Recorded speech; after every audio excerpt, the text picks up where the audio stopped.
Day 2 of the Diddy trial has just concluded, and here is everything you need to know in under a minute and a half. Now, two of the big celebrity names that we heard yesterday were Michael B. Jordan and Mike Myers. Now, apparently the reason that Jordan was brought up is because Diddy threatened him, allegedly, when he was dating Cassie. And as far as Mike Myers goes, well, it was in reference to an Austin Powers joke where Dr. Evil had an E. Diddy tattoo.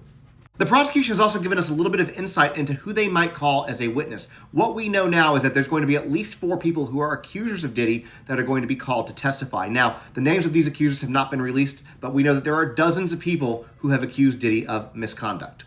Another big piece of news is the fact that Diddy has added an 8th attorney to his team.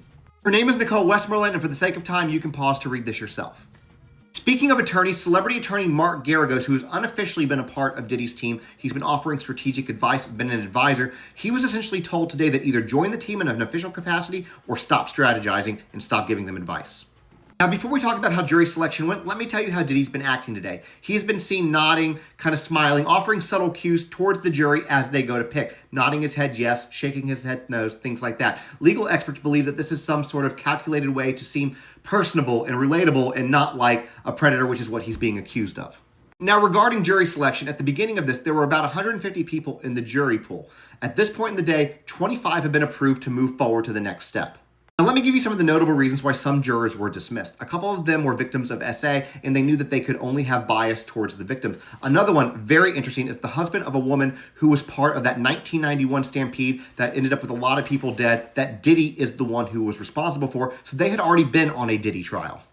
Another one worked in the publishing house where the Al B. Shore memoir is going to be coming out, so that was a conflict of interest. There was another woman who said that her Catholic guilt would not let her do it. Another woman who said that she couldn't even mention really the word sex. And a couple people who had Crohn's disease and other medical issues. Now, I will say that if you guys want more information about this, I did already publish an article breaking everything down in more detail on my Substack, so go up there and follow that. If not, make sure to hit that follow button because I will be covering Diddy from start to finish, and drop your thoughts about this in the comments.